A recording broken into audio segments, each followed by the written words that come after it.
बिस्मिल्लाहिर्रहमानिर्रहीम। अस्सलाम वालेकुम प्यारा दोस्तों, अज असी सिंधी ॿाराणो किताब जो मुतालो कंदासीं जेको सिंध टेक्स्ट बुक बोर्ड जी पब्लिश थियल है।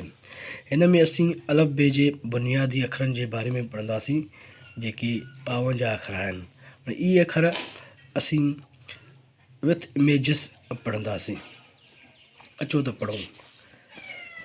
अलफ़ अखे, बे बदक, बे बकरी, भे भोली, ते तारो, थे थंभो, टे टोपी, ठे ठूठे, से सवाब, पे पग, जीम जहाज, जे जिभ, झे झिरकी, nye मुन्य, चे चंद्र, छे छटरी, हे हजम, खे खचर, दाल दहल, धाल धोबी, डाल डिडर, ड्राल ड्रेल, ढाल ढगो, जाल जर्रो, रे रिश, रे माड़ी, जे जंजीर, सीन सीटी, शीन शीह,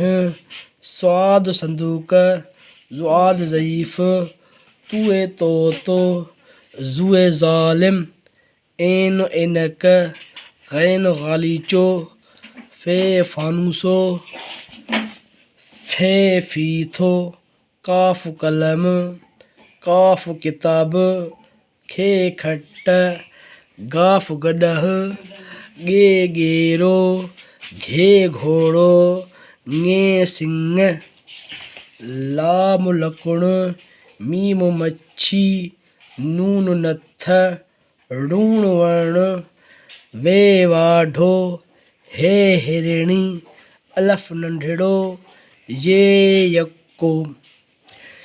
हाँ ये जेके असां पढ़ियासीं अखर, असी इन में फ़क़त एक ही तस्वीर के फोकस कयोसीं। सीरीज़ वाइज असां ॿिन्ही खे न पढ़ियोसीं। असां ॿई छो न पढ़ियासीं, इन जो हिकिड़ो सबबु आहे। सबबु इहो आहे, जॾहिं असां अलफ़ बे जी पटी पढ़ंदा आहियूं त उन में जेके ॿार आहिनि KG जा या क्लास 1 जा, उन्हनि खे तकलीफ़ ईंदी आहे।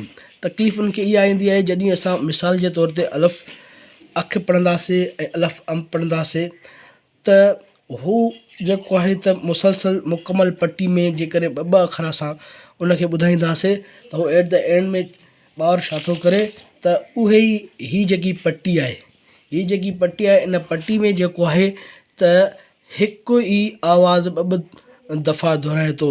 मिसाल जे तौर ते जीअं असीं ईअं सम्झो उनखे पढ़ायासीं पियो से सवाब सही, जेकॾहिं असीं इनखे पढ़ायूं से सवाब से समर, त उहो जेको ॿारु आहे, जेको असां ॿारनि में ॾिठो आहे जेकी कॉमन मिस्टेक कनि था, उहा इहा मिस्टेक कनि था त हू से सवाब बि पढ़नि था त पे पग खे बि ग़लतीअ में से समर पढ़नि था सही। पोइ इन शइ खां अवॉइड करण जे लाइ मां सोचियुमि त हिकिड़ी नंढड़ी वीडियो ठाहियूं जेकी ॿारनि जे लाइ मुफ़ीद हुजे। Thank U.